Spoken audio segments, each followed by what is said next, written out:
મોરબીના ward number 6 માં ભાજપના નેતાઓની નો એન્ટ્રી પ્રચાર અર્થે વિસ્તારમાં ન આવવાની ચીમકી આપતા પોસ્ટરો લાગતા રાજકીય ગરમાવો. મોરબીમાં આગામી સ્થાનિક સ્વરાજ્યની ચૂંટણીના પ્રચાર વચ્ચે રાજકીય માહોલ અત્યંત ગરમાયો છે. શહેરના વોર્ડ નંબર 6 માં સત્તાધારી પક્ષ ભારતીય જનતા પાર્ટીના નેતાઓ ને આગેવાનો માટે પ્રવેશબંધી ફરમાવતા પોસ્ટરો લાગતા સમગ્ર પંથકમાં ભારે ચકચાર મચી ગઈ છે. ચૂંટણીના બરાબર ટાણે જ લાગેલા બેનરોએ સ્થાનિક રાજકારણમાં મોટી હલચલ પેદા કરી છે. પ્રાપ્ત વિગત અનુસાર વોર્ડ નંબર 6 ના વિવિધ વિસ્તારોમાં લગાવવામાં આવેલા આ બેનરોમાં સ્પષ્ટ શબ્દોમાં ચીમકી આપવામાં આવી છે કે ભાજપના કોઈપણ ઉમેદવાર, નેતા કે કાર્યકરે આ વિસ્તારમાં ચૂંટણી પ્રચાર અર્થે પ્રવેશ કરવો નહીં.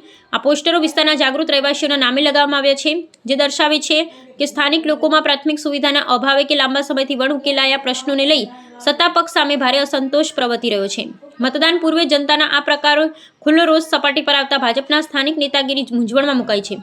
સત્તાધારી પક્ષ માટે ડેમેજ કંટ્રોલ કરવું અને આ નારાજ મતદારોનો વિશ્વાસ ફરીથી જીતવો એક કપરો પડકાર બની રહેશે.